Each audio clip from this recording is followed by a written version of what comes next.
Hi guys, this is Hirosaki. This story is all about what if Kurama travels back in time to save Naruto. To make a tragedy, you break something beautiful and frame the pieces. To make a victory, you break something mighty and rebuild it piece by piece. To make a life, you glue the pieces together and hope for the best. Kurama's still getting the hang of this human thing, but given that he's 30 years back in time with catastrophes to prevent and a blonde brat to save, he'll have to figure things out on the fly. Luckily, living with Naruto's been good for his ability to improvise, if nothing else. Before we start, kindly like and subscribe to this channel, and look over the description box for the author of this amazing storyline. Welcome aboard. Chapter 10, X, Nepenthe. If there's one thing Kurama hates above all others, it's helplessness. It's having his will stolen and twisted and having another's will forced on him. Madara did it twice, Kagaya tried it, Obito managed it. That would be the reason for his loathing of the Sharingan, because he fears it. He fears it more than anything, that a single moment of eye contact can strip away everything that makes him Kurama and turn him into a mindless weapon. If you do this, he hisses, I'll rip you apart and eat your corpses, you fucking bastards. At the edge of his line of vision, Kakashi shifts. You won't, he says flatly, and at the same moment Shirsue's chakra crests. Kurama tries to look away, slam his eyes shut, but he already knows it's too late, can feel himself falling. There's a sharp pop, a puff of smoke, and something small and white drops out of midair to land right on Shirsue's head. He yelps, leaping back, and 3 fluffy tails swing down to slap him in the face. Another cry and he lashes out, sweeping a kunai over his head, but the creature leaps clear with a neat flip, bounces off Itachi's face as he heads for his clansman and sends him reeling, and lands lightly on the ground. Which one? It shouts, darting around the Uchiha's attempts to grab it, and that's definitely a female voice. Which one is it? From the bushes there's a sharp, eerie screech, and a small scarlet shape bursts out and bolts across the battleground. It slams bodily into Kakashi's leg even as he tries to dodge, and sharp white teeth flash. Kakashi yelps in pain and overbalances, and the little red fox abandons its victim to throw itself at Kurama. It grabs a vine in its teeth and wrenches hard, but Kurama sees movement and shouts a warning as more roots sprout. Smoke whirls, chakra flares, and the white vixen disappears. In her place is a girl who looks no older than 14, with long white hair and 3 tails peeking from under her red kimono. She claps her hands together, and orbs of multicolored fire whirl into being around her.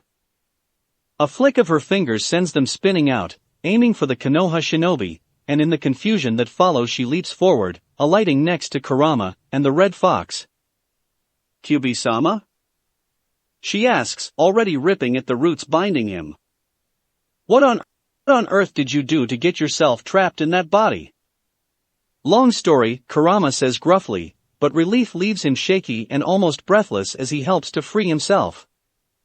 He catches a flash of lightning from the corner of his eye and swears, lunging forward and scooping the kitsune and fox both up into his arms as he jumps clear. It impacts behind him, scorching the Mokotan user's trap and leaving a deep crater, but Kakashi doesn't pause, driving forward with a kunai leading. Really, Kurama is getting tired of this.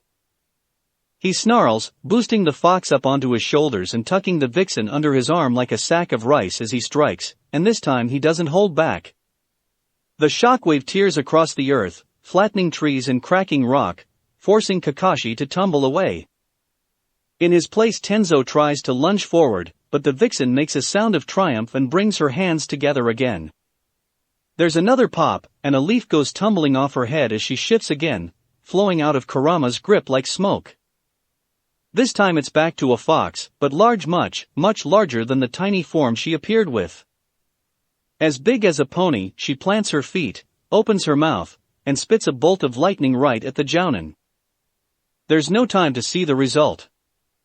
Kurama spins, catching the hilt of the tanto descending at his skull, and snarls at the Uchiha, who tried to take his will.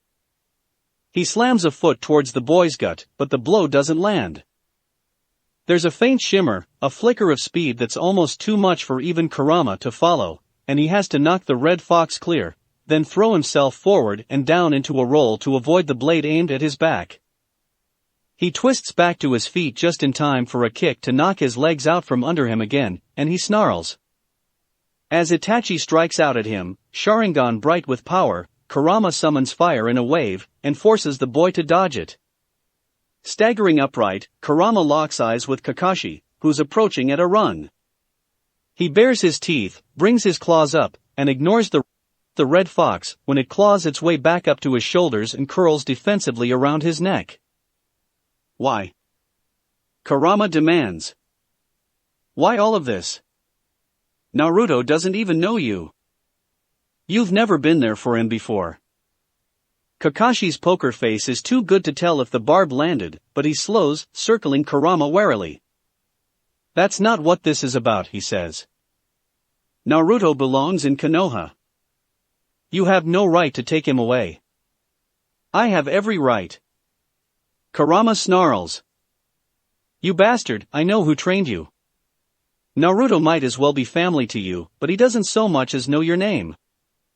Justify that. Kurama is used to anger, hate. They've been his companions as long as he can remember, and he knows all too well how to use them. He grabs for them now, for power, for balance.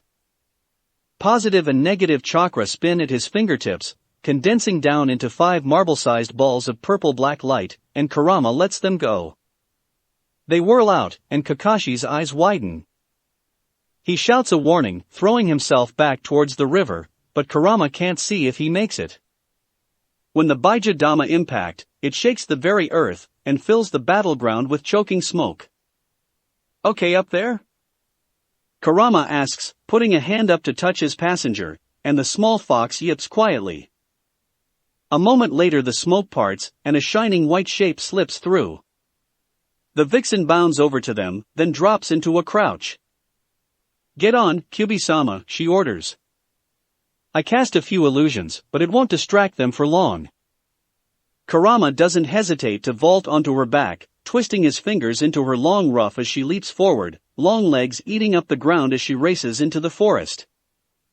Naruto, he manages, and when the red fox's claws scrape at his neck he pulls the creature down into his lap. I have to get back to Naruto, he's alone. I'll take you to him, the vixen promises, pausing in a small dip. Which way? Way? The red fox barks, scrambling off her back, and races up the hill. Kurama glances around and is startled to recognize it as the same spot where he helped the fox earlier. He slips off the vixen's back as well, touching her shoulder in gratitude. Here, he says. I thank you. You saved me. Aken? A voice calls, and Kurama spins, instantly sidetracked.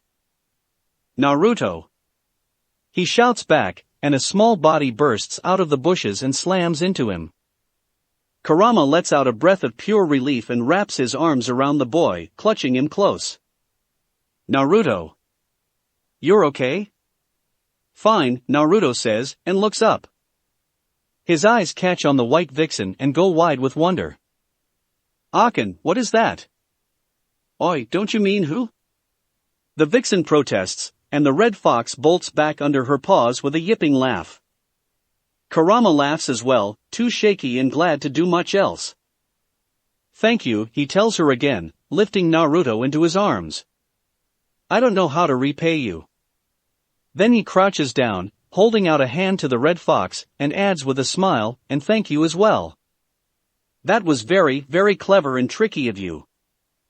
I bet you'll be earning that second tail in no time.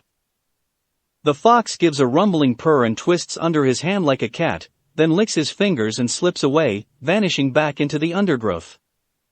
He wanted to repay you, the vixen says, a smile in her voice as she crouches beside him.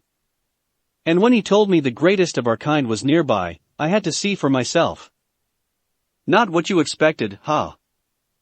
Kurama asks wryly, rising to his feet again. Thank you for the help, but I should go. Those 4 won't be distracted for long. The vixen snorts softly. Don't be a fool, she says, tone arch. I can take you anywhere you want to go, Kyubi-sama, and do it much faster than that silly human body. This is true. Kurama hesitates, but he doesn't really have any other choices. With Konoha's best tracker on his tail, his options are shrinking by the second. Casting a glance at Naruto, he arches a brow and asks, "Up for it, kid?" Naruto looks odd. "We're gonna ride a fox?" he demands, and beams widely. "Yeah." With a laugh, the vixen turns to present her back. "All right, then. Glad to have your approval, Kit." "Where to, Kyubi-sama?" "Call me Kurama," Kurama offers, settling himself behind her shoulders with Naruto in front of him. "You're likely to give someone a heart attack otherwise." "And I was headed for Suna." That gets him another laugh, wicked and tricky, as she rises to her full height. "I'm Fuji," she offers. "And Suna it is. Can we stop for Oden on the way?" "Ramen," is Naruto's input. "Can we get ramen too, Akin?" Kurama chuckles, kisses sunbright hair, and answers, "Yeah. Meals on me." "Thanks, Fuji." White ears flick back, then up, and the vixen leaps forward into a run, all sleek muscle and inhuman speed. "I've always wanted to meet you, Kurama-sama," she calls back, "so believe me, the honor is mine." Kurama wonders a little wryly how to tell her that she's more or less met two of him in the space of a few minutes, but decides to save that conversation for a later date. "I have this nagging suspicion that didn't go anywhere close to how we planned it," Shursui says as he fights his way free of Tenzo's desperately erected shield, because he's a sarcastic asshole who thinks he's funny. "Someone hit him for me," a mud-coated Tenzo requests, dragging himself out of the river's shallows, which a very clever genjutsu made him think was solid ground. "And make it hurt, please." Obligingly, Itachi reaches out and smacks the back of his best friend's head. Shursui yelps and ducks away, looking wounded, and protests, "Hey, easy. You didn't have 20 pounds of fox just land on your skull." Itachi, who has 4 muddy paw prints smeared across his face, narrows his eyes and glares. "Technically not your skull," Shursui reminds him, grinning. For all their sakes, Kakashi sweeps his feet out from under him and dumps the elder Uchiha on his ass. Given Shursui's speed and reflexes, it's likely that he allows it to happen, but either way it's still vaguely satisfying.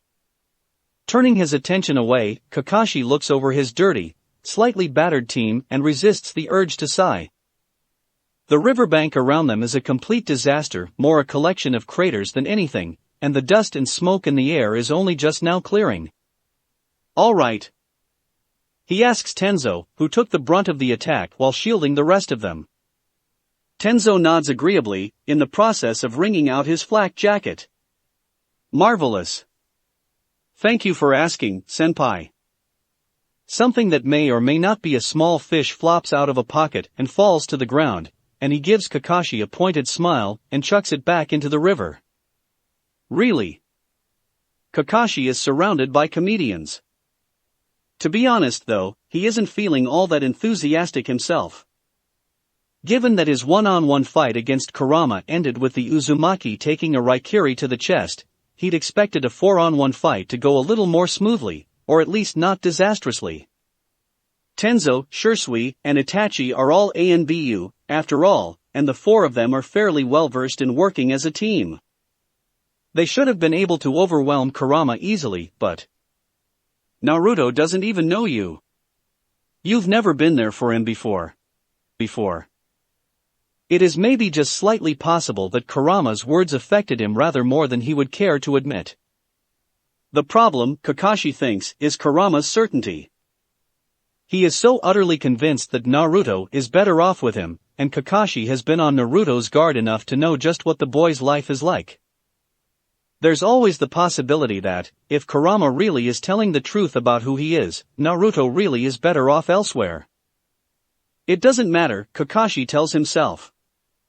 This is a mission from the Sandaime Hokage. This is his duty. Naruto belongs in Konoha, in Minato's village, and not in the clutches of a completely unknown man who clearly knows far too much about Jinchuriki. He could be planning to use Naruto as a weapon, or to brainwash him, or just to hurt him, and that's not a risk Kakashi can take. It doesn't matter, he tells himself, and tries to believe it. Uzumaki seemed oddly wary of Yurmokotan, Itachi says to Tenzo, startling Kakashi out of his thoughts. When he glances over, the boy offers a small shrug. He went out of his way to avoid Tenzo, and keep him at a distance. I thought it was interesting. That's true, and Kakashi had hardly noticed. There's a brief pause as they all consider this, and then Shisui hums thoughtfully, stretching his legs out in front of him, and wrapping an arm around his knees. Are we sure, he asks carefully, that all the other Jinchuriki are accounted for? Kakashi lets that rather awful thought sink in for a moment and grimaces. They're really not. Jinchuriki are weapons, after all. Villages don't tend to announce when they acquire them, and they're always jealously guarded. IWA has more than one. Konoha suspects that Kumo does as well, and Suna has admitted to having the Ichibi, but beyond that it's anyone's guess. Uzushio never had a bijou though, he points out, crouching down beside Shisui. Kurama is gaining a lead, but he's barefoot, tired, and cold, still recovering from Kakashi's Raikiri. With a 6-year-old who can't move nearly as fast, Kakashi is confident they can make up the distance. Suna might have only told us because they had to, but Uzushio was an ally. They wouldn't have lied. Tenzo huffs softly. Are we so sure that this man was telling the truth? He counters. He could be anyone. Nothing guarantees that he's really an Uzumaki. He wasn't lying. In faint surprise, Kakashi glances over at Itachi. The 11-year-old meets his stare evenly, tipping one shoulder in a faint shrug, but says nothing else. Tachi? Shisui prompts, looking curious as well, and his cousin glances at him for a second before nodding in agreement. When he spoke of family, he wasn't lying, Itachi clarifies. He was angry, but there were no micro-expressions indicating falsehood. As far as Kurama believed, he was telling the truth. Naruto really is his family. Tenzo sighs faintly, but doesn't argue with the Sharingan's ability to pick up on such things. Then he is an Uzumaki, he concludes. Which brings us back to whether or not he's a Jinchuriki. I think we can safely assume he is, Kakashi says slowly, remembering Kurama's words about teaching Naruto to use the strength of a bijou, and how they could never understand a Jinchuriki as well as he could. Those abilities of his have to come from somewhere. Given his looks, maybe he's one of Kumo's Jinchuriki gone rogue? It would explain some things, and they'd hardly broadcast losing one of the tailed beasts. It makes more sense than Kakashi would like it to. An Uzumaki man, the father of Konoha's second Jinchuriki, but with no real ties to either Konoha or Uzushio, would be a valuable commodity in Kumo. If Kurama had escaped, made his way back to Uzushio before it fell, it would also make sense for him not to have told anyone what he was. It's a lot of speculation, but the pieces are adding up. You mean we're going to have to fight a damned Jinchuriki? Shisui demands, sounding distinctly unhappy. Fuck me. We already have, Itachi reminds him, at the same moment as Tenzo answers, not even if you paid me. There's a moment of silence as the three team members stare at each other. Kakashi puts his head in his hands and regrets every single one of his life choices with even more fervor than normal. I was referring to the fight we just finished, Itachi says carefully, ignoring the crimson spreading across his cheeks as he pointedly looks away. Tenzo snorts out a soft laugh, rising to his feet and shrugging on his soggy flak jacket. Well, I was referring to screwing Shisui, he clarifies helpfully. That's fine, everyone knows you're hung up on the captain anyways, Shisui shoots back, and really, Kakashi would like to be anywhere else at the moment. Always going senpai, I'm embarrassed for you, Tenzo. Technically, the expression Tenzo offers him is a smile, but it's weird and darkly creepy, and makes even Itachi wince faintly. I've decided. You can sleep outside when we stop for the night. What? Come on, Tenzo. Which we haven't yet, Kakashi cuts in, relieved to have found a place to end this conversation. Get up, and let's get moving. Uzumaki can't be too far ahead, and I want him caught as soon as possible. Of course, because everyone in this squad was handpicked to test his patience, that's not the end of things. Still, Shisui and Tenzo have long since found just what volume they can bicker at without giving themselves away, and it's low enough that Kakashi can pretend not to hear as he takes the lead. Surprisingly, Itachi falls into step with him as he scouts the edges of the trees. There's a precise sort of blankness to his face, and his voice is tightly quiet as he asks, "Are we going to kill Uzumaki?" Kakashi pauses, glancing up at the boy. He doesn't say anything, but the faint lift of one brow is enough to make Itachi look away again. "Doing anything for family, I think I can understand it," he explains, picking each word with care. "And Naruto is my brother's age, and if we do have to..." He doesn't have to say that losing the very first person to claim family ties to him, especially in a violent, gruesome way, will scar Naruto for life, maybe even start a seed of resentment against the village rooting in his heart, but he knows he doesn't need to. Kakashi has had all these thoughts already, and they twist themselves up in knots in his brain every time he tries to push them away. Taking a breath, Kakashi says quietly, carefully, "I would prefer not to. But the Hokage's orders are clear. If Shisui can manage to use his Kotoama Tsukimi, we'll have no trouble, but I don't think Kurama will come quietly otherwise." That's another thing he doesn't want to think of, the expression on Kurama's face when Shisui caught his gaze. It was more than fear at being beaten because that was terror, stark and bone deep. But Shisui's Mangekyo isn't well known, especially outside Konoha, so it wasn't of that. Some people fear the Sharingan in general, but that much? It's a piece that doesn't fit, a curiosity, a mystery. Kakashi has never liked mysteries. 12 solid hours from Konoha, on the border where wire country meets river country, the forests thin practically to nothingness, and there are several small villages, more a couple of buildings grouped around the road than actual towns interspersed with farmland. Fuji, who seems to have a sense for Oden that's equal to Naruto's ramen intuition, carries them right to the edge of one such village before letting them down. It's mid-morning, with several people visible in the distance, but their strange little group hasn't been noticed yet. Probably for the best, Kurama thinks a little wryly, helping Naruto slide to the ground. "Okay, Naruto?" he asks, crouching down beside the little boy, who's still blinking sleep from his eyes. The cheerful grin he gets in response is so familiar that it aches. "Can we get ramen now, Akin?" he asks enthusiastically, latching onto Kurama's open hand.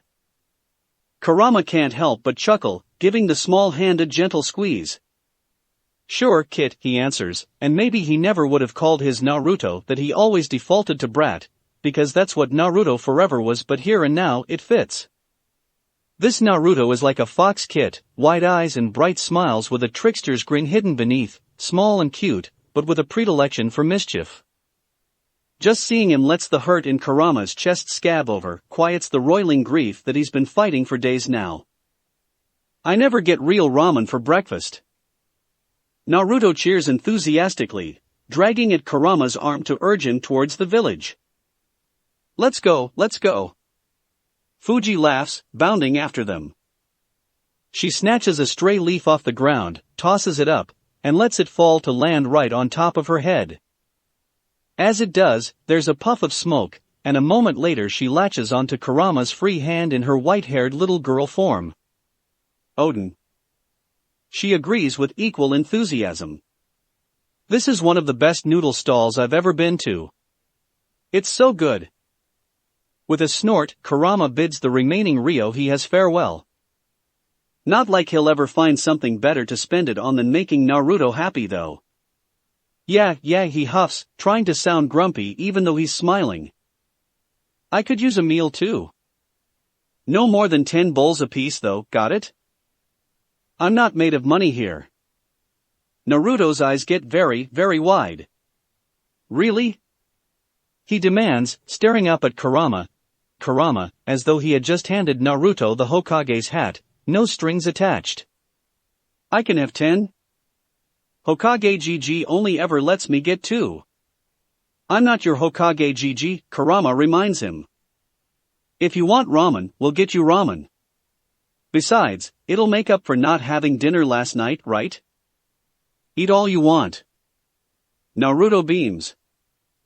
Thanks, Akin. He hesitates faintly, but then asks, did you really know my mom? What was her name?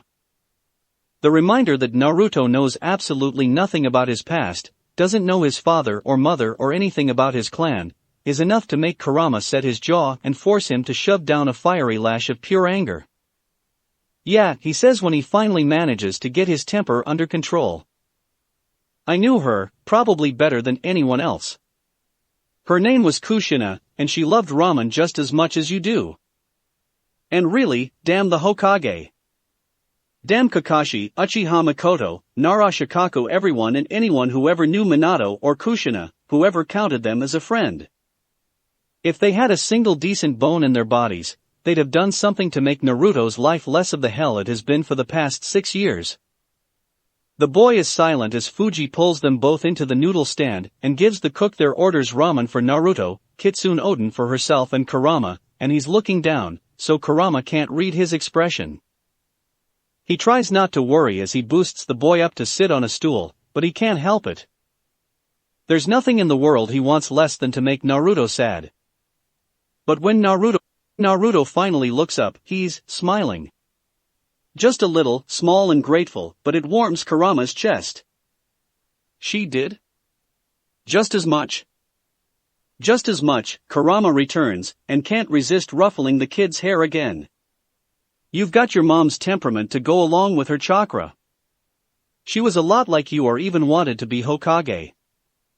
The light that fills Naruto's face is pure joy, and he laughs, leaning across the gap between their stools and wrapping his arms around Kurama's elbow. Yeah, he says, all determination and enthusiasm.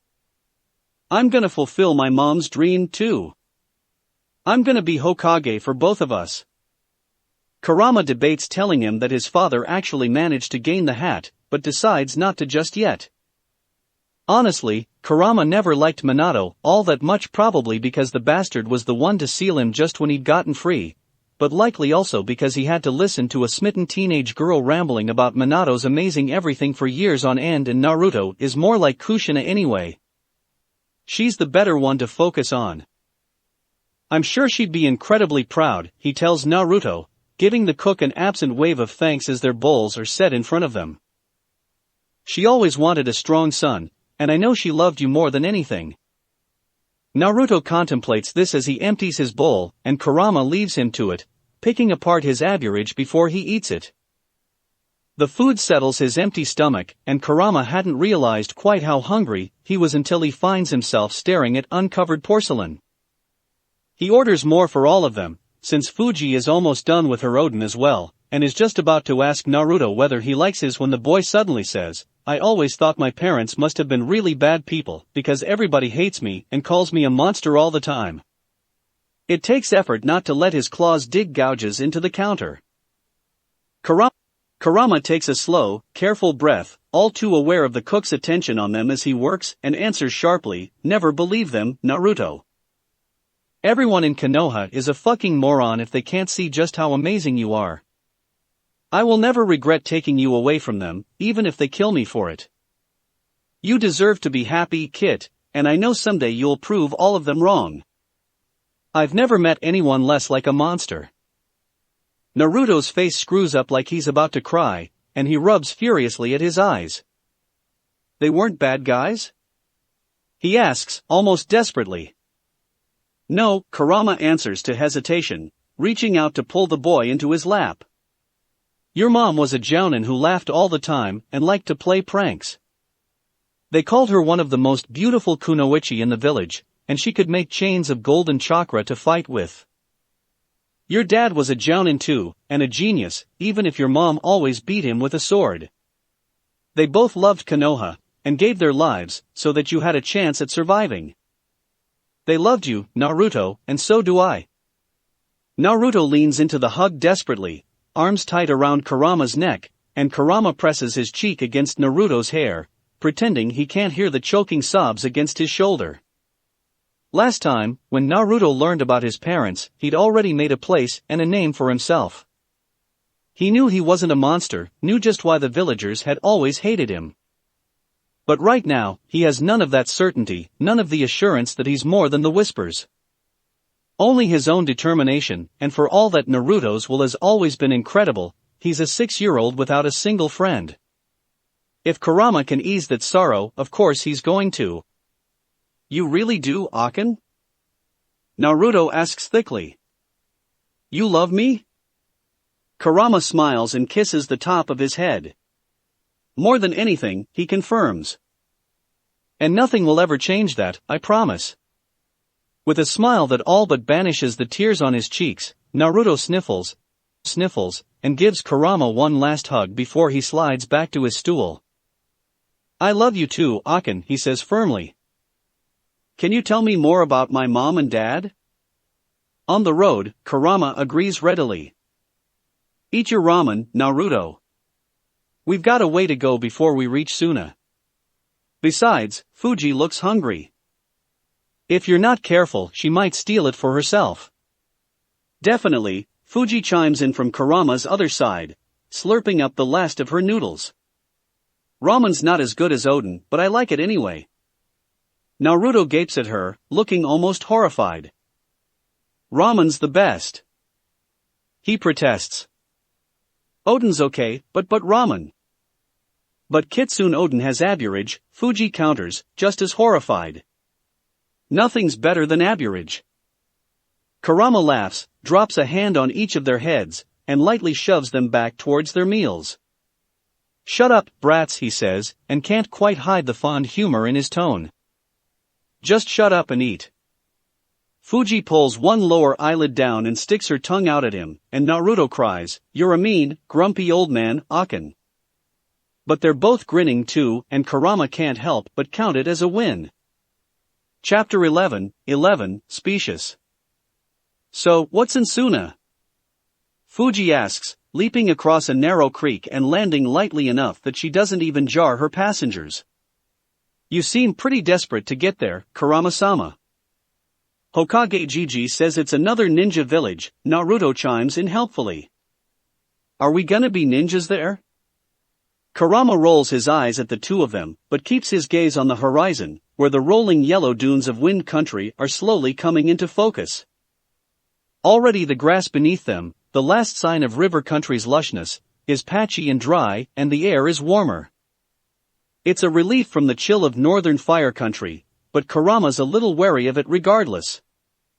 They have water, if only a few bottles bought with his rapidly dwindling funds, and enough food for a few days, but the desert is wide, and Suna is well protected just by its distance from anywhere else. A friend, he answers after a moment. Hopefully. There's one of the others should be there, and if I'm lucky he can watch Naruto, while I finish keeping my promise. The Ichibi? Fuji sounds surprised. I thought he wasn't well. He's batshit insane, Kurama agrees without hesitation, but a lot of that's the seal they slapped on him. If I can fix it, he should be fine. Seal? On your friend? Naruto sounds confused.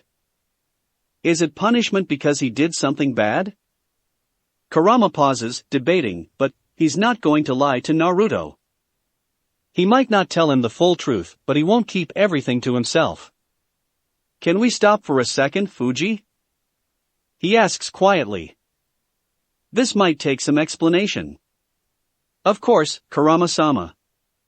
The white fox slows, then comes to a stop beside a stand of dusty brown rocks. She crouches down, letting them slide off her back, puffs back into her tiny form, and promptly flops down on her side, stretching out on the sandy earth. MMPH. I was getting ready to take a break anyway. Sorry, Fuji, Kurama offers, tugging gently on one pointed ear. She's the sole reason they've managed to outpace and lose their pursuers. Fuji only has 3 tails, but she's fast and can hold a transformation for a long time. It's not entirely impossible that Kakashi will manage to pick up their trail, but it's fairly unlikely since he has no idea of Kurama's intended destination. After all, he never even mentioned Suna in the Copynin's presence, and it's a long shot as it is. He's well aware that Shikaku is not actually mother material in the least, and that Gaara doesn't exactly have a life of luxury even if he hasn't already been psychologically traumatized, killed his uncle, and gone nuts. But it's still safer for Naruto than parading him right under Akatsuki's collective nose, and if Gaara's uncle is still alive, well, maybe that's another tragedy Kurama can head off at the pass. His Naruto would want him to save Gaara the pain of that incident if possible, after all. If Yoshimaru is already dead, things are going to be a little more complicated, but even so, Kurama thinks he can swing it. Naruto is fairly self-sufficient, and Gaara is living separately from his father. The kid's older siblings are too scared of him to do more than hover on the outskirts of his life, so if Naruto keeps his head down, something he's had practice doing, in Konoha everything should be just fine. Maybe that's too optimistic, but Kurama honestly can't think of any other options that will let him see Naruto again before the kid is old and gray.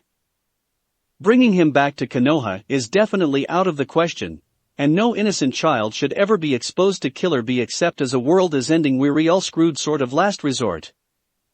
Since Kurama doesn't have a clue where any of the more level-headed Biju are at the moment, Gaara and Shikaku will have to do. Akin? Naruto asks, tugging at his sleeve. Akin, are you okay? Kurama smiles, sinking down to sit in front of the boy with his legs crossed under him. I'm fine, he says reassuringly. But, you know how I told you about your parents and the village not hating you because of them? Do you want to know the real reason? Wide blue eyes stare up at him, traced with equal parts trepidation and resignation. Are you gonna hate me too? He asks, expression heartbreakingly solemn. Never, Kit, Kurama swears, ruffling his hair. I already told you that, didn't I? And besides, I already know why, and I just think they're stupid. The wariness slides into determination and Naruto nods, looking set. I want to know, he says firmly. No matter his age, Naruto will always forge blindly ahead no matter what. It makes Kurama smile a little, and he leans forward to rest his elbows on his knees as Naruto drops to sit across from him. Well, I already told you about your mom. But what I didn't say is that she was the Kyuubi Jinchuriki. Do you know what that means? When Naruto shakes his head, Kurama sighs and drags a hand through his hair. It means she had such powerful chakra that she was chosen as a container for one of the tailed beasts, the Kyuubi no Kitsune. Horror and devastation creeps in around the edges of Naruto's expression, and he tenses like he's about to run. The demon fox? He manages, but his voice wobbles. The one that attacked the village? Yeah, Kurama says gently. Your mom was the Kyuubi's host, and when she gave birth to you, the seal weakened and the Kyuubi escaped. Then someone took control of the fox and turned him on the village. Your mom and dad defeated him and sealed him into you in order to save Konoha. That makes you a Jinchuriki just like Kushina was, but a lot of idiots don't understand that being a Jinchuriki means you're not actually the Kyuubi, just his container, so they get scared. But I'm not, right? Naruto demands. I'm not the Kyuubi, right? I'm not a monster. Gently, Kurama raps his knuckles against Naruto's skull. Of course, you're not, he scoffs. And I would know. I used to be just like you, Kit, and I can tell the Kyuubi is asleep inside you, but he's not you. Fuji, silent until now, makes a noise of startled understanding. Another nine-tailed fox? She demands, rolling partly upright. I thought there was only one. Kurama ignores her, keeping his eyes on Naruto. The boy is staring back at him, looking torn. Then, slowly, the confusion shifts into determination again, and he squares his shoulders. My mom was the same as me? He asks, and when Kurama nods, he smiles bravely. Then I'm gonna be just as amazing as she was. I'm gonna be Hokage and a Jinchuriki, and I'll prove to everybody that I'm not a monster. The rush of relief is heady, and Kurama smiles, kissing Naruto's forehead soundly. Good. That's a good goal. Now, any more questions? Naruto's face scrunches up for a second, and then he asks, can I learn to turn into a fox like Fuji can? For half a heartbeat, Kurama thinks about explaining the intricacies of the tailed beasts, and their various forms, up to and including a Jinchuriki's ability to let the bijou inside them manifest, but at the last moment decides that that's a conversation that can wait for a later time. As it is, he just chuckles and shakes his head. Sorry, Naruto, but Fuji's a fox summons, not a human. She's a fox who can look like a human sometimes instead of the other way around.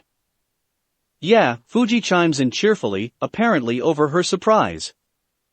There's a bunch of us who live on Mount Inari, and every time a fox lives long enough to get more than one tail, they can become a summons if they want. But nobody has signed our contract in a long time, which makes it boring, so I sneaked out to go explore. If Kurama needed a reminder beyond the fact that she has just 3 tails that Fuji might generously be considered a teenager in the lifespan of a kitsune, it's that. However, given that he's hardly one to talk about responsibility and thinking things through, he rolls his eyes and lets it go. Ever wanted to make a clone? He suggests, because there's absolutely no reason not to. That much I can teach you. Naruto's face screws up in consternation. I don't know, he says dubiously. Iruka-sensei showed us how to do a clone, and I'm really bad at it. That's stupid, Kurama counters without hesitation. You're a Jinchuriki. Jinchuriki, of course you can't do the Academy standard clone. With as much raw chakra as you have, you need something a little more impressive. Like the multiple shadow clone jutsu, which I know you'll be good at. If Naruto's eyes get any wider, they're going to fall out of his head. He stares at Kurama for a moment before his gaze goes watery, and he throws himself at Kurama. Small hands tangle in his hair, and then Naruto beams up at him, Nova Bright. Thanks, Akin. He says happily. I promise I'm gonna make you proud of me. I already am, Kurama laughs, helpless to be anything but painfully honest. Naruto, I am. Just being yourself is all I ever need to see you do. That's my promise. And I always keep my word, Kit. Just like me. Naruto looks entirely enthused by this idea. We have the same Nindo. That we do. Kurama heaves himself to his feet, then reaches down, offering Naruto his hand. Come on, Naruto. Let's go see if there's a hill around here that we can scout from while Fuji takes a break. We might be able to see Wind Country, if we've come as far as I think we have. Naruto grabs his fingers, small hand barely able to close around Kurama's, and chirps, sure, Akin. As Kurama hauls him up. On a whim, Kurama catches him around the waist and heaves him up further, swinging the little boy up onto his shoulders. With a theatrical grunt, he grips the kid's ankles, holding him in place, and feels hands twist into his hair. Easy on the goods, he teases. You've got quite the grip there for a 6-year-old. With a laugh that's close to delighted, Naruto lists forward, wrapping his arms around Kurama's neck as much as he can. Your hair's so red, he says. It looks like it's gonna be hot, but it isn't. Kurama snorts, because that's just the sort of whimsy he expects from his Jinchuriki, and hides his smile by looking away. Yeah, I've heard it all before, he grunts. It's pretty close to your mom's color, though hers was a lot longer. I don't look like her? Naruto asks, sounding disappointed. Before he can help it, Kurama laughs. Sure you do, he reassures the boy. Boy. You look a whole hell of a lot like your mom, Kit, and you act like her, too. All you got of your dad was his coloring, far as I can tell. Hearing the soft sound of concern, he adds, it's a good thing, believe me. He was smart, but unless lives were on the line, he was the ditziest scatterbrain I ever saw, especially when your mom was in sight. When Kurama tilts his head back to check how this is going over, not that he's worried, because he's pretty sure that any sort of knowledge of his parents will make Naruto happy. Naruto looks somewhere between overwhelmed and overjoyed and very, very sad. Deciding that the conversation's taking a turn he doesn't like, Kurama bounces the kid, and makes him yelp delightedly, then offers slyly, "One time, right after they started dating, your dad asked your mom out to dinner." But when he was halfway to their meeting place, he realized that he hadn't gotten her any flowers, so he grabbed a bunch from the first training ground he came from. What he didn't realize was that the Aburame clan had been breeding a new type of bug, and it loved those flowers. When he pauses for effect, Naruto wriggles impatiently. "So?" he demands. "What happened? What did he do?" "Do?" Kurama repeats, grinning, as he heads up a fairly steep slope. Well, he walks right past the Aburame clan lands, happy as a clam, and so proud of himself. Your mom's waiting under some trees, all dressed up, and suddenly this huge cloud of black bees comes pouring out the gates and swarms after him. Course, your dad's a lovesick moron, so he only has eyes for Kushina, and she's pointing behind him and trying to warn him, but he just thinks she's waving. He waves back, and then the first one bites him. He turns to see what got him and screams, just like a little girl. Kurama laughs at the memory and grins up at Naruto when he hears the kid laughing too. Yeah. At that point Kushina has stopped trying to save him, and is laughing so hard she can barely breathe, and your dad goes flying past her with a vast swarm of bugs after him, and because he doesn't realize that they're after the flowers, and he doesn't want to drop them when they're a present for Kushina, he lets them chase him all around Konoha for hours. Your mom was pretty impressed by his determination and his stupidity. Naruto is snickering, and he crosses his arms on top of Kurama's head and drops his chin on top of them. Did she prank him a lot? He asks cheerfully. He sounds like he'd be really fun to prank. All the time, Kurama promises. She'd pull the greatest tricks, and then when he turned around to accuse her because she always laughed, not that I blame her, she'd just give him this innocent, hurt, big-eyed look with a pout. Naruto pulls it, and it's so much like Kushina's that Kurama snorts. Yeah, that one exactly. She'd pull that and he'd fall over himself to apologize for doubting her, and then they'd do it all over again. She sounds like the coolest shinobi ever, Naruto says, clearly awed. There's a pause, and then, you said she could make weapons from her chakra? Her chakra chains, Kurama confirms. They were strong enough to hold the Kyuubi back until your dad could seal it. He was better with seals than Kushina, because your mom liked sharp, shiny stuff too much. Naruto beams. Can you teach me that too, Akin? He asks excitedly. I want to learn to be just like Kaa-chan. There are, quite honestly, far worse people to aspire to emulate. Kurama nods. Sure, Kit. You're gonna be better at the big stuff than the little stuff, so I think you'll manage pretty quickly. At the top of the rise, he stops, staring out at where the land opens up before them.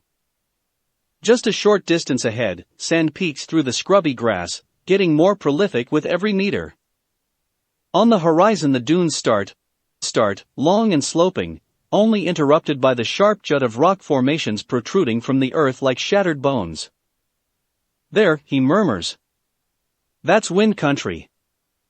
Lots of heat and wind are affinities. We'll get across just fine, Naruto. The small chin presses a little more firmly against his skull. Is your friend gonna like me? Naruto asks wistfully. Shikaka doesn't like anyone, Kurama huffs, torn between amusement and aggravation at the mere memory of the pissy tanuki. But he'll take care of you if he knows what's good for him. And besides, he's got a kid with him right now, just about your age, Gaara. I think you'll like him. You two have a lot in common. The thought of a friend seems to lighten Naruto's mood slightly, but a moment later he frowns again. I'm gonna miss you, Kurama nii, he complains, and Kurama blinks at the shift in names, but doesn't comment. He'd rather be a big brother than an old uncle anyways. I'll miss you too, Kit, he says a little gruffly, and looks away. But it won't be for more than a month, I promise you that. All I have to do is break something and throw a wrench into this one group's plans, and then we'll be good for a couple years at least. It'll give me plenty of time to come up with a better idea on how to deal with them. Okay. Naruto's apparently decided to be cheerful again, and the force of it is nearly tangible. Now can you teach me that cool clone jutsu, Kurama nii? Kurama huffs. Now's not exactly the he stops. Reconsiders. Actually, you're right. Now is the best time. We're going to lay a few false trails, Kit, and you're going to help me. Naruto laughs like a fox with a trick up his sleeve, and Kurama grins right back, swinging him down, and then dropping to the ground to start the impromptu lesson. He knows every inch of Naruto's chakra reserves intimately, at any age. Maybe Iruka never managed to teach him how to make a clone, but for Kurama, this is cake. Hum, Kakashi hums warily, crouched in the sparse grasses that marked the border with Wind Country. It is, perhaps, just slightly telling that Tenzo twitches like he's looking for the best cover to dive behind. He echoes. Senpai, why do I get the feeling that that's not a good noise? What exactly are you implying, Tenzo? Kakashi asks mildly, pinning the other man with a raised brow. With a low groan, the Mokuton user raises his hands. That you're the best tracker in Konoha, and shouldn't be sounding like you just took the wrong turn to Tanzakagai, he defends. We're right next to hostile territory, I'd prefer to know exactly where we're going. Technically Suna is allied territory, Itachi points out, crouching down a few feet from Kakashi to study the tracks as well. This is why Itachi is Kakashi's favorite. Also, he's a very subtle smartass when he's a smartass at all, which is whole leagues better than either of the other two, who are never anything less than utterly blatant about their insubordination. Shursui scoffs, shaking a rock out of his sandal. Technically, the only reason why there aren't Suna shinobi trying to slit our throats in our sleep is because they're too poor to afford a war right now, he counters. Kinda like Kiri, they'd kill us if they could, but that would mean they'd have to stop killing their own shinobi first, and that's not going to happen for another decade at least. Weren't you impressed by that one Kiri shinobi you failed to kill? Tenzo asks, sounding vaguely amused. With a huff of laughter, Shursui drops into a crouch, stretching out his shoulders. That slippery guy with the stolen Byakugan? Yeah, he was pretty impressive, but Ao is old guard. Like, Nidame Mizukage kind of old guard mindset. He's the type to keep his mouth shut and follow anyone who can make Kiri strong. A lot of Water Country shinobi are like that. It's one of the reasons it's been so hard for Kiri to change power is the currency there. Sounding aggravated and mildly pained, Itachi sighs, rubbing at his temples. You know mother and father think you're an imbecile most of the time? He growls at his relative. Why don't you ever talk like that around them? Being Shursui, he just laughs at Itachi's expression and rocks back on his heels. Because it's fun watching them try to figure out how I graduated at the top of my academy class like this, he says cheerfully. And it's really amusing to watch their faces when someone promotes me, and they just smile like they know why, but they're actually so confused. It's possible that Itachi whimpers. For the sake of the boy's dignity, Kakashi pretends not to hear it. Anyway, he says pointedly, and is mildly surprised when they all stop bickering to listen to him. It's a minor miracle, honestly. The scent doubles over itself here, and then separates. One set head towards AIM, and the other heads deeper into river country. A false trail, Tenzo concludes. But which one? Kakashi considers, but Kurama's not in the best situation right now. He's just moving, trying to put distance between them, to give himself a buffer that will keep him safe. And that means there's a 50-50 chance that he's running on instinct or blind panic as opposed to calculated reasoning. Kakashi can account for reasoning, can figure out how most people think. Blind panic is a whole hell of a lot harder to predict. The sense and tracks are perfect copies. Chakra lingers around both sets, just the faintest trace visible to his Sharingan and fading quickly. Each set has the prints of a man's bare feet, a child's shoes, and a small fox's paws. They're over a day old, which is annoying, but Kakashi thinks he can close the gap quickly now that the trail is clear again. Well, mostly. I don't know, he admits, rising to his feet and dusting off his hands. They're perfect copies, and we don't have the time to run one to ground if it turns out to be fake. We'll split up. For a wistful moment, he thinks of assigning Tenzo and Shisui to one team and taking Itachi for himself. The kid may be 11, but he's smart, capable, professional, and above all easy to work with.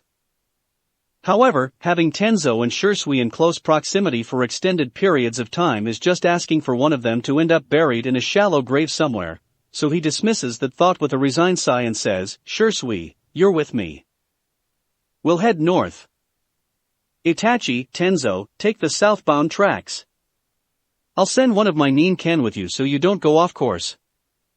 That way, at least, there's one shinobi in each party capable of subduing Kurama if they do run into him."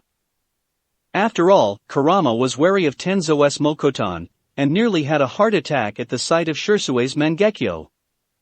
Hopefully, splitting them up will double the team's chances for success, rather than cutting it in half. Tenzo makes a soft sound of assent, though his expression is grim as he reaches up to adjust his Hapori face guard. Kakashi's seen it enough times to recognize it as a nervous tic. "If we lose the trail, should we turn around and try to reach you, or head for Konoha?" he asks. "Head for us," Kakashi answers after a moment of contemplation. "It will probably be too late to help with the capture, but I don't think Kurama is going to come quietly, not after the last fight. Hauling him back to the village will probably be just as hard as catching him." Even Itachi grimaces faintly at that. "Good luck," the boy says quietly, clearly under the, understandable, impression that they're all going to need it. "Yeah," Kakashi sighs and turns north. "Be careful." "Shisui?"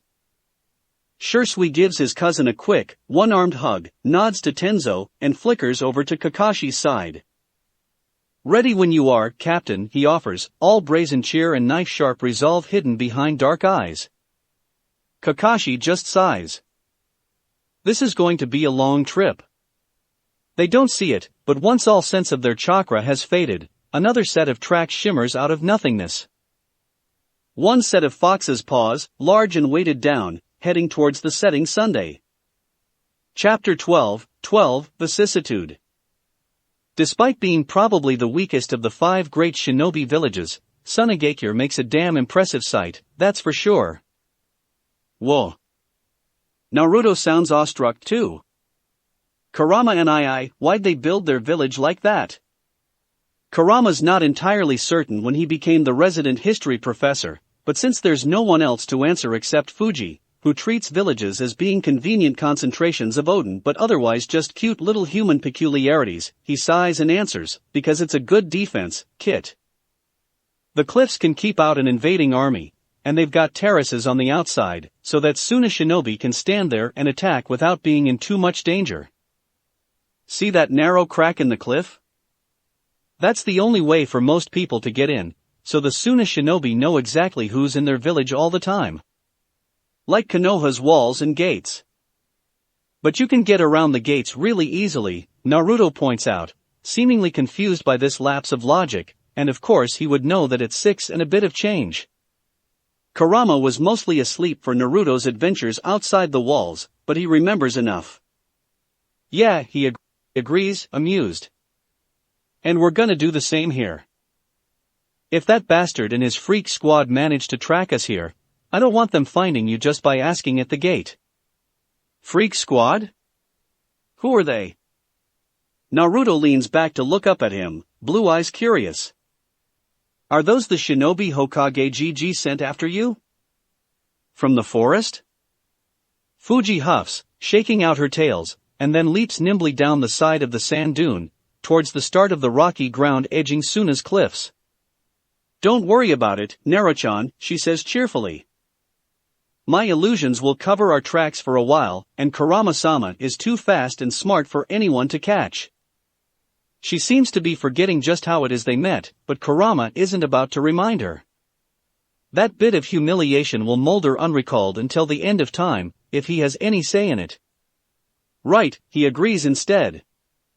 Squinting up at the setting sun, he adds, Fuji, can you head around the west side and then let us down? We can go over the cliffs where the sun will be in the guard's eyes. Keeps us from having to wait for nightfall. I hope you don't think you're getting rid of me that easily, Kurama-sama, she huffs, even as she drifts left, leaping large cracks in the ground and veering around outcroppings of stone. This is the most fun I've had in decades, so I'm definitely coming with you.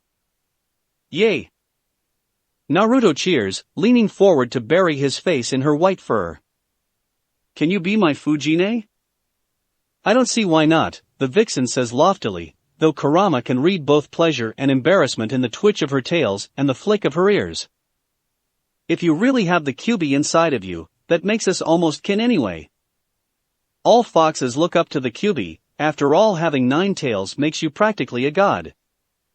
Personally, Kurama doesn't quite see the appeal in being a pack mule and running for miles on end, but he supposes that it's probably a bit more exciting than hunting mice and birds all day.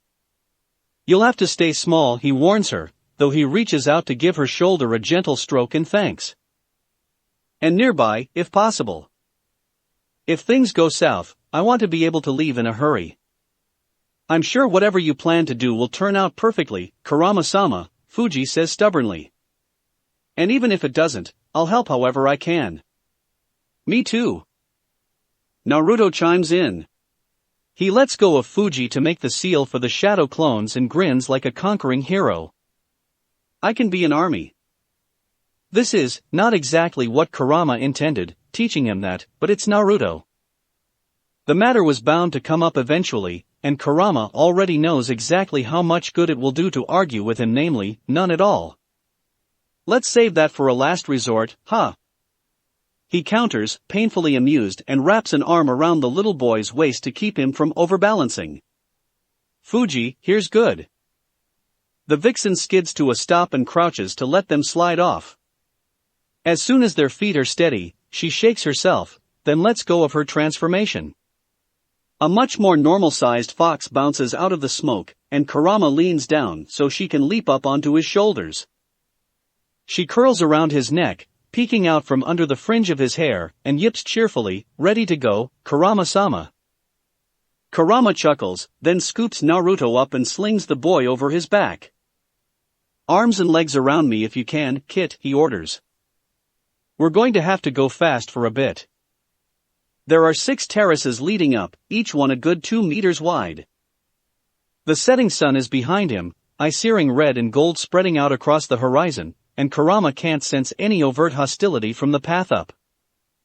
The only chakra signatures he can feel are heading away along the curve of the cliff face, and he really hopes it stays that way. Surely he's due to have something go right by now. He's in Naruto's body, surely his luck can't be all bad. Small arms curl around his neck, careful of Fuji, legs wrapping around his waist, and Kurama can't fight a smile as he reaches up to touch Naruto's hands in silent reassurance. Well, definitely not all bad, though parts could use improving. Ready? He asks, and gets 2 sounds of confirmation. Taking a breath, he channels just a trickle of chakra, not enough to be noticed, but enough to give him some power, and leaps, bouncing up the first 3 terraces. No one shouts, there are no alarms, not even any traps, and Kurama lets himself breathe out. He dodges left, tracing his way a little further west, and then clears the next 2 levels in quick succession. Still nothing. It would almost be ridiculous, except the tempo of Kurama's heartbeat says it really isn't. He pauses again, checking for chakra, but as luck would have it there's what feels like a civilian district below. There are a few scattered chakra signatures, but it seems like this is one of Suna's poorer areas. Shinobi aren't generally ones to be poor if they're that bad at their jobs. They tend to just be dead, so those who do live here are scattered, the exception rather than the rule. It's a stroke of fortune that Kurama is more than willing to take. With all the speed he can muster, he leaps forward, clearing the last terrace and hurling himself right over the lip of the cliff. There's another road carved out of the rock about halfway down, and Kurama throws himself across it in a blur, one hand on Naruto's back, his other hanging on to Fuji, and then flips over the side and down into thick shadows. In the alley someone startles, dropping something, but Kurama doesn't stick around to see if they'll raise an alarm. He bolts into the deep gloom of the surrounding buildings, with the wall looming overhead, and lets the darkness swallow him. "Everybody okay back there?" he asks as soon as they're a safe distance from curious ears, tucked back behind what smells like a restaurant. Kurama eyes the handful of neatly stacked bins sitting outside the back door for a moment, then drops to one knee, and lets Naruto slide down. "Can we do that again?" Naruto sounds breathless, and he's grinning widely when he grabs Kurama's hand. "Kurama nii, that was so cool." Despite himself, Kurama chuckles and reaches out to ruffle the messy blonde hair. "Glad you approve, Kit. Fuji, you good playing a fur ruff?" From where her head is resting daintily on her paws, draped across his shoulders, Fuji makes a vaguely offended sound, and her three tails tickle his arm as they flick. "I'm very happy where I am, Kurama-sama," she says disdainfully. "Though the view would be better if you were taller." "Oh, fuck off," Kurama grumbles, and tries his best to scowl at Naruto when the kid breaks into giggles. "Hey, knock it off. We're related, remember? This is probably as tall as you're going to get too." Naruto grins up at him, grabbing for his hand. "I like you like this, Kurama nii," he says magnanimously. "You don't need to be taller." It does Kurama's self-esteem as a fearsome former Bijin no favors, but he melts a little under that. "Thanks, Kit," he says, and his voice is gruff because he won't allow himself to become choked up, not right now. "Want to walk, or should I carry you?" "I'll walk." Naruto bounces with barely contained enthusiasm. "Where are we going now, Kurama nii?" Kurama pauses, stretching out his senses as subtly as he can, and concentrates. Shikaku's energy is everywhere, scattered thick across the village and through the sandstone of the buildings, because he's always been a greedy, grasping bastard. Still, the original is easy enough to find. Gaara is angry at something and buildings are suffering for it. Shikaku is too close to the surface for Kurama's comfort, lashing against the seals holding him, and while they're not about to break, they're fragile. Far too much so for Kurama's peace of mind. Still, Kurama supposes it's a good enough opportunity. He needs to slap a few modifiers onto Shikaku's seal to filter out whatever crazy he can, the stuff caused by being improperly bound for so long at least. Shikaku's natural crazy he unfortunately can't fix. "Sorry, change of plans. We need to move fast again," he says, boosting Naruto up onto his back once more and taking off at a run as soon as the boys got a secure grip. "That kid I mentioned needs some help, so we're going to do that first." Across the village, something explodes. Dust fills the air in a wide cloud, erupting upward, and very distantly Kurama can pick out the smell of blood on the hot wind. So Gaara's already started going nuts, that's fine. Naruto will bring him out of it soon enough, and it's probably a recent change, so he's not mired in it yet. The only issue here is dealing with Shikaku, and Kurama doesn't think he'll have too much of a problem with that. It's easy to tell when they're getting close, because everyone is running the opposite direction, even the shinobi. Kurama wants to scoff and call them all cowards, but just sets his teeth and sticks to the edges of the retreating crowd, trying not to be noticed. A few people cast him glances, but most are too occupied with getting to safety to make note of someone moving at shinobi speeds in the shadows. Up ahead, the streets empty out completely, and Shikaku's murderous chakra gets heavier. Kurama pauses, glancing around, and then leaps up the side of a flat-topped apartment building. "Stay here," he tells Naruto. "Fuji, keep an eye on him. I have to go beat some sense into the idiot's thick head, and I don't want either of you getting caught in the crossfire." The vixen yips softly, hopping down and going to wind around Naruto's legs. Before Kurama can move though, Naruto catches his hand again and asks warily, "You're gonna come back, right, Kurama nii?" Course I am, Kit, Kurama promises, leaning down to press a kiss to his bright hair. You're the most important thing in the world to me. I will always come back to you. That gets him a smile as bright as the sun. Good luck, Kurama and I know you can win. Kurama chuckles, rising to his feet. Shikako roars, clearly about to break free entirely, and it makes him turn, leaping down into the epicenter of the destruction. He takes a breath and lets go, his chakra rising in a corrosive, blood-red surge to meet the Ichibis, and then shouts, Oi, Shikako! What's got your panties in a bunch this time, you tetchy little bastard? Within the dust and rubble, something stills, then stirs. Kurama flicks a hand out, and wind whips past him, just enough to dispel the cover. What was once probably a nice square is now little more than a wreckage of shattered stones and debris, clothes and other things scattered through it. In the center, the area around him seething with animated sand, stands Gaara, no more than Naruto's age, with dead eyes and sand coating his body. Even as Kurama watches, more slides over him, and it's easy to recognize the beginnings of his transformation into a human-sized version of Shikako. You, Gaara says, and it's layered with Shikako's deeper voice. Don't call my name like you know me, you puny little human. I am. Yeah. The great and terrible Ichibi, possessing the fewest tails of any of the tailed beasts, but somehow still so high and mighty. Kurama scoffs, crossing his arms over his chest and narrowing his eyes. Look at you. Do you really think this is what the sage meant our power for, you idiot? You're corrupting a child, and you're even doing that badly. For all the times he gives in, how many times does he resist you? How many times has little Gaara here shown just how much stronger than you he is? Shikako howls with rage, lashing out, but Kurama sees it coming and hurls himself to the side, then shoves chakra towards his feet and flips up and over, landing on Shikako's far side even as Shikako spins towards the spot Kurama used to be. With a snarl of victory, Kurama lunges forward, chakra gathering in his palm, and slaps a hand against Shikako's sand. Fire blooms beneath his touch, roaring out, and the heavy coating of earth crackles as it hardens. Shikako screams, whipping around, but Kurama's already gone, landing lightly behind his shoulder. I'll kill you. Shikako screams.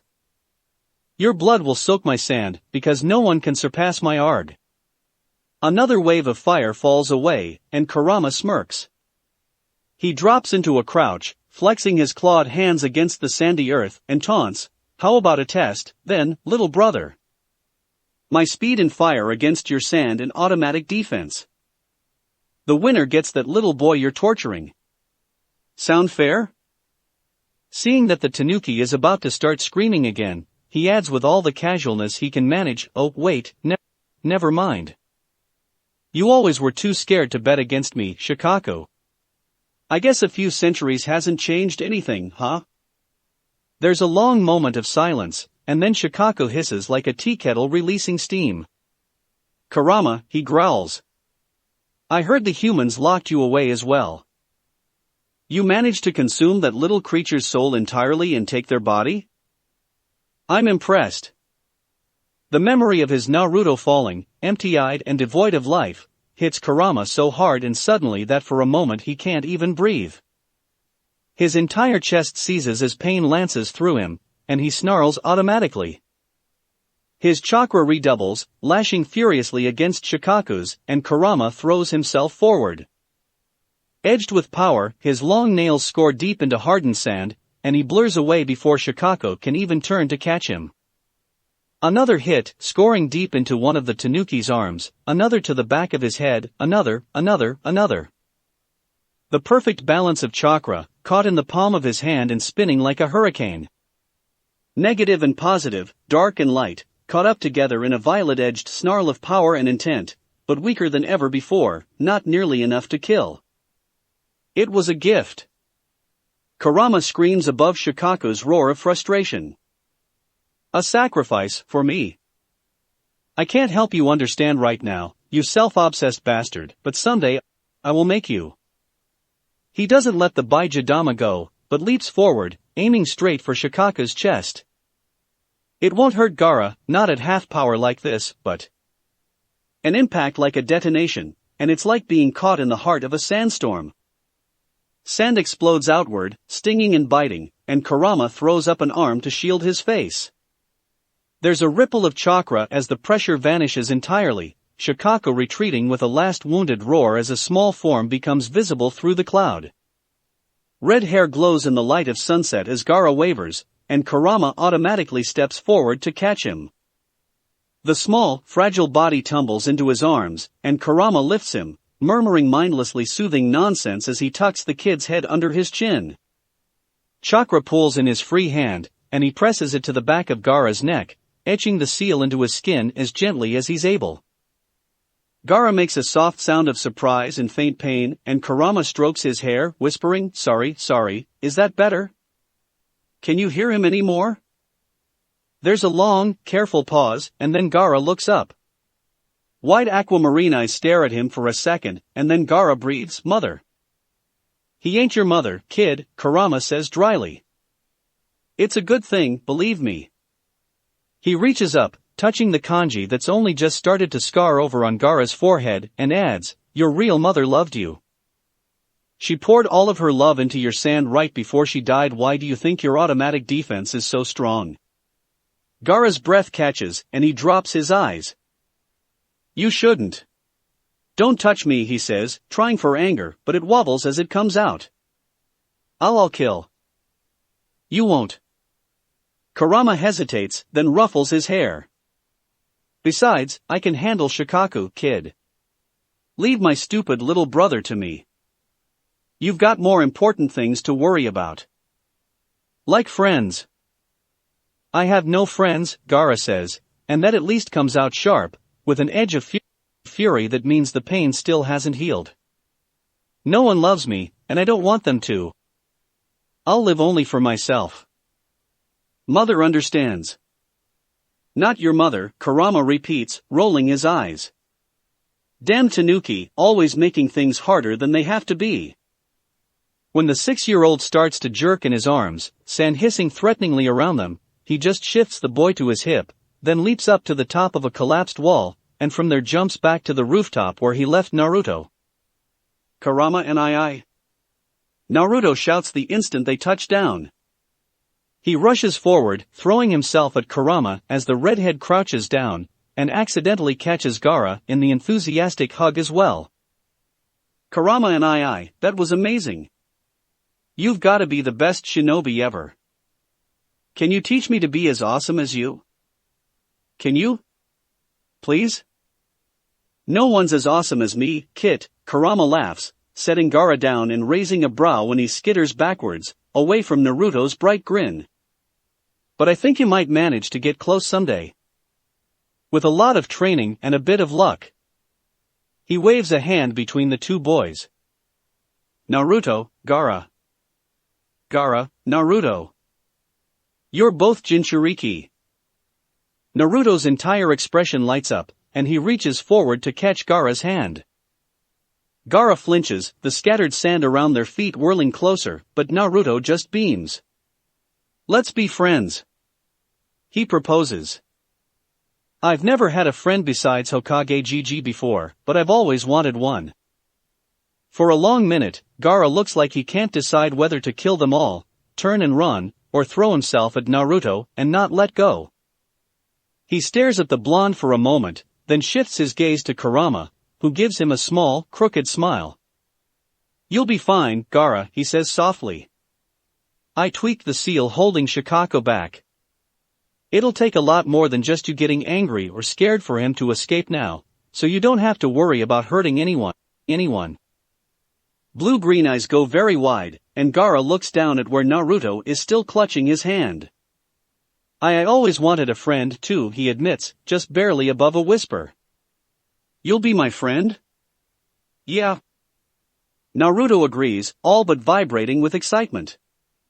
He turns, bouncing in place, and crows, "Kurama and I. Kurama and I, look. I got my first friend." Kurama laughs, reaching out to ruffle two spiky heads. Yeah, Kit, I can see that. And, it's a trace of a good memory, of Gaara and Naruto standing side by side, Kage and Shinobi, and still best friends, and it's good. So good. With a soft laugh that nearly catches in his throat, Kurama leans forward, and pulls the 2 pint-sized terrors into his arms, hugging them both tightly. They go stiff and startled, but Naruto hugs back the moment he recovers.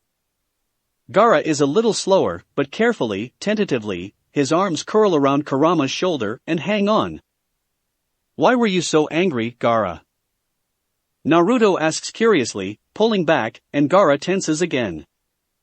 He doesn't move, just buries his face in Kurama's shoulder a little more firmly. My father tried to have me killed, he says. He sent an assassin after me, and he didn't hurt me, but I was just so mad and It hurt, Kurama finishes for him. He rubs Gaara's back lightly, thinking of the seal he just placed on the kid. The armor of sand should be enough to keep him safe, even with Shikako pushed down, but what if it's not? The Kazekage is a bastard, and what if he sends other assassins? It's not the best situation. Why don't you come with us? Naruto asks, blue eyes intent. Gaara, we're going to cool places. Kurama and I already took us to river country, and all across wind country, and I'm sure it's okay for you to come. Right, Kurama and I? Kurama supposes trusting Shikako to look after 2 little kids was always a bit of a long shot to begin with. Besides, what's to lose? Leaving Gaara behind will just upset Naruto, and if the kid dies because of something Kurama did to him, well. He's never loved Gaara the way that he loved Naruto, but the redhead was always tolerable. A friend, even when he was no longer a Jinchuriki. And Shikako was fond of him. That's reason enough to take care of this emotionally fragile, miniaturized version. Sure, he agrees and doesn't let himself sigh. Fuji, you good to carry one more? From where she's been perched on a low stone wall, watching the reunion, Fuji huffs. Of course, Kurama-sama, she says. It's not like he's all that heavy. Kurama sinks back on his heels, checking Gaara's face. Do you want to come with us, kid? He asks gently. You don't have to, and I don't want to force you into anything. We're traveling, trying to find somewhere safe, so it's a bit hectic. For a long moment, Gaara stares at him. Then that assessing gaze shifts to Naruto and holds on entreating blue, and Gaara swallows. Yes, he says in a very small voice. Yes. I want to go with you. You're friends, Kurama finishes for him, still gentle. Okay, let's get you home so you can grab your stuff while I find us some supplies. Maybe you can even get shoes, Kurama and I. Naruto offers cheerfully. Kurama scoffs. Those things are fucking uncomfortable. I'll keep my feet on the ground like they're meant to be, thanks. Come on. Gaara, you got a preference? I can carry you on my back or normally. I think Fuji still has dibs on my shoulders. That gets him another wide-eyed look. You're going to carry me? He asks. Oh, damn Suna to the fiery pits of the deepest level of hell. Damn Konoha too, while he's at it. Little kids shouldn't act like they've been offered the world on a platter for something so normal. It takes effort, but Kurama stomps on his rage and opens his arms. Yeah, he says. Come here, squirt. Naruto, make like a monkey, would you? Naruto cheers and throws himself onto Kurama's back, scrambling up and wrapping his legs around him. An instant later, Fuji flows into place like a particularly furry scarf, and Kurama raises a brow at the only holdout. Gaara looks between him and his outstretched arms, then offers a very faint, wary smile and steps forward. He grabs Kurama's shoulders as Kurama lifts him, clinging tightly, and Kurama shifts to resettle the weight. Alright, which way? He asks. Gaara points to a street several blocks from the Kazekage's building. The one without lights on, he says, and then tucks his face into the curve of Kurama's throat. Kurama chuckles and strokes his hair, then ruffles Naruto's, and leaps lightly across the narrow street, heading for the indicated house. He'll let the kid grab what he wants, maybe ask him to lend Naruto some clothes, and see what he can scrounge from the kitchen for supplies. By then it should be dark enough for them to make it over the cliffs unseen. Maybe Suna was a bit of a dead end, but at least it got the freak squad off their tails. And besides, now that Kurama takes a moment to consider it, Matatabi has always been a hell of a lot more motherly than Shikako, and is generally pretty reasonable too. Maybe Kurama doesn't know exactly where Matatabi and the Nibbies host are right now, but surely, they can't be that hard to find. On his back, Naruto laughs, bright and happy, and out of the corner of his eye, Kurama can just barely see Gaara smiling back, still tentative, but already gaining confidence. Kurama smiles too, entirely despite himself. Whatever. It'll all work out. That's it for this reading. Hit like and subscribe for a free ticket pass going to the different worlds of anime fanfictions. Looking forward to having you on board again.